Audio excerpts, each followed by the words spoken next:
Well, hello, and welcome to another episode of Ladies Listen Up. What is your relationship with your money? Go on, you know the drill. Go grab some of your girlfriends and say, we're going to have a party over there at Oasis Wellness of Life. Hope everybody's doing well today. Don't forget to like, share, and subscribe. Share this information with somebody else. Y'all know I have to grab me a sip. Mm, mm, mm, mm, mm, mm, mm, mm. That was a big sip. That was a big go. Alrighty. Let's get on with it today and go on over to Grandma's cookie jar. Grandma's cookie jar has all the wisdom that we need to propel us forward. Grandma's cookie jar nugget today is the beginning is always today.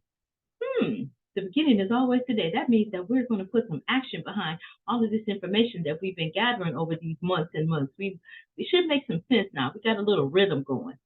Always look on the bright side. I like that, being an optimist versus being pessimistic. We want to, we want to look on the brighter side of things, right? Today we want to talk about active income versus passive income. What is the difference between the two? And also talking about streams of income. Streams of income can flow like water, like running water, rivers of water. Isn't that wonderful? If you sit down and say a year from now, you have put your emergency fund in place, you funded your emergency fund, and we're going to show you how to do that as well. As you say, I still have this amount of money. Okay. However, what we do is we start to shrink our debt by putting a little bit more and a little bit more and a little bit more on one bill, then we roll it over. We're going to bring some industry experts on to help us to understand how to do that more effectively. But one of the things is to focus on one at a time and do that snowball effect. Get that one taken care of, maybe the higher interest rate credit card, or maybe and don't go spending it. Put them in a somebody said they freeze theirs. They put them in a can and freeze them so they won't be tempted to use them. And also, some of the other things is that when you go to the store, you know, don't carry your credit cards with you if you're not intending or going to make that specific purchase. Don't carry them with you because guess what? It's a temptation to spend, and we have those what do you call those where you are spontaneous about stuff. And I'm a spontaneous person, so it's dangerous for me to carry credit cards with me, right? But not now because I have a focus in mind and I keep thinking, put that $600 in our calculator or $500 in the calculator, and it shows me what that turns into over 5 years. See, oftentimes we have blinders on and we're not thinking about the long term effect. We're thinking about instant gratification, right? I talked about some podcasts previous about my mother's biscuits. Okay, she would get me if I said biscuits. They were rolls, and let me tell you, those rolls were humongous. And she was the only one that I know. But now my oldest daughter has the recipe, and she would make the rolls that were the kind that you put on the oven and you turn the heat on and they're simmering and they start to rise because of the yeast. Oh my goodness, those were the best rolls ever. And they would rise. But guess what? We think sometimes just cracking that can and putting those biscuits in the oven and we bring them out. And if we really, really, really thought about it, this tastes like hardboard, right? But it's just feeling that hunger right now, instant gratification. But when we sit there and we watch, Mama, are they ready yet? Mama, are they ready yet? Guess what? No, they're not ready yet. 8 hours later, you got a nice fluffy roll. You put them in the oven, slice them, put that butter on them, and I'm telling you, as soon as people smell them, you have people knocking on the door to get in and get some of those rolls. And we would be creative in the morning if we had any leftover. If we had some leftover, put some cheese or something in them. And man, that was a breakfast sandwich before the popular food chain came out with breakfast sandwiches, right? So anyhow, excuse me. Anyhow, we're talking about that instant gratification. You pay for it year after year after year with that compounded interest that we're talking about. The compounded interest, they charge you the interest on the principal, put it on there. Next month, the compounded interest on top of the interest. Next month, if you don't pay it off in 30 days, the compounded interest on top of the interest. That's how that snowball effect keeps you in debt. But we want to do that in reverse, right? We want to pay off one, even if we have to say, okay, I'm going to take a bag lunch. I'm going to cook at home. I'm going to, I mean, think about it. If you take $100 and you go to a restaurant, or you take $100 and you go to the grocery store. Man, when you have how many meals out of that grocery store, it's just simple things that we can tweak to help us to put us in a better position. That's how you start funding your emergency fund. $5, $10. You fund your emergency fund, you put this budget together, fund that emergency fund, fund the get out of debt fund, $5. You'd be surprised how $5 add up. Ta-da! Now we have our emergency fund fully funded, and then our debt, we were paying on it. We're chopping it down little at a time, little at a time. So let's run back around to this active versus passive income and what the difference is. Active income, that's money you make for participating in an activity like work, like a salary, hourly wages, any type of employment. If you have your own business, it's still active income because you're actively participating, right? Commissions or tips, actively doing something to get that. So now we have that in our mind. And the majority of us are in active income roles, right? Passive income, on the other hand, is my favorite. It's typically money that you earn without actively participating, such as interest, dividends, rental property, right?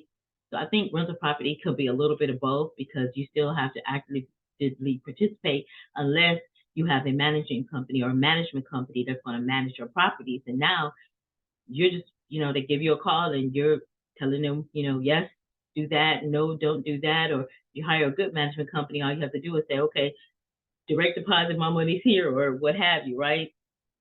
So that's the difference between active and passive income.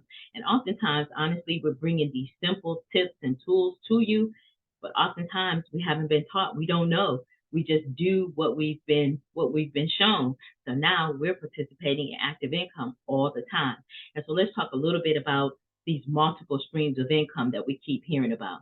Multiple streams of income, they do not mean that we go out and we participate in this business, or we have this business going, or this business going, and everything requires us hands-on thinking about it, figuring that out. That is not what we mean about, we think about multiple streams of income. And we flip that. We've taken that to a whole new dimension. We said multiple or a diverse asset portfolio. So now you have assets that are creating money for you while you sleep, right? You want to make money while you sleep. You want to make money 24/7 without having to go out there and shovel, or go out there and fix something, or go out there and then, figure out something, or cook something, or do. We don't want to do. We want to make money without having to do, right?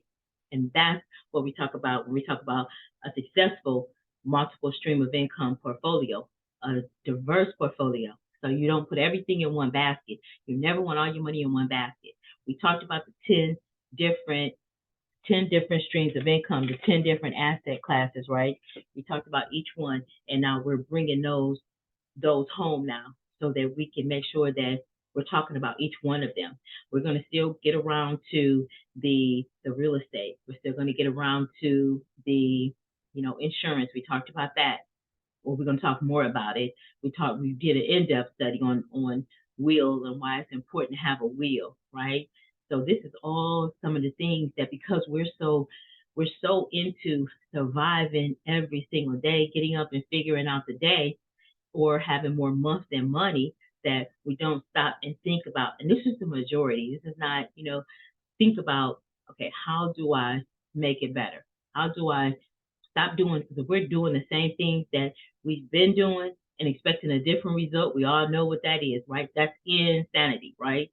So we don't want to do that. We want to start thinking differently. And what a better time to do it than the fourth quarter of the year. And the fourth quarter of the year is like, okay, now it's time when people make New Year's resolutions and you say, that don't work.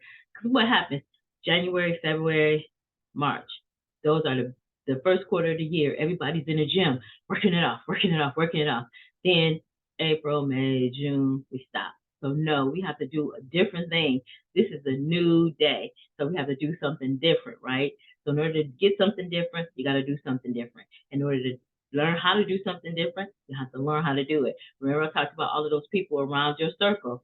So you want to look at the people that are around your circle. That energy influences your altitude. they say your attitude determines your altitude. Absolutely. So if you're thinking negative and you're thinking I can't, it absolutely determine your altitude. How far you get in discovering your purpose and walking in your purpose. So hopefully this was encouraging for you today, that we learned something new about active versus passive income.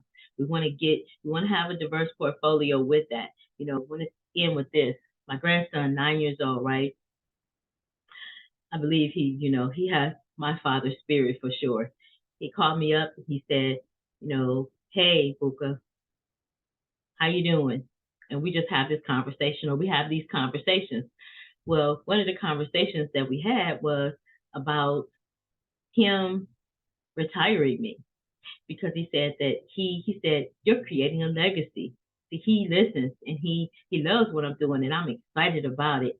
He says you're going to retire soon, and I'm going to retire you. And he's 9 years old, but he gets it and he listens. And he's like, I just love you. And I said, I just love you too. I love you more. He said, I love you more. I said, I love you to infinity and beyond. He said, okay, you won, you beat. So it was just really cute though to have him feel your love take. But that's, one of the reasons that I always talk about that. I say I am building a legacy for my children's children, and the blessing is that I'm able to do it while they're here. Now there's 8 right now, but this is 2022, and they're still young, so it's 8 right now. So anyhow, I just wanted to share that with you, and just make sure that you love on somebody today and get some of that beautiful sun. The sun is peeping in, over this snow.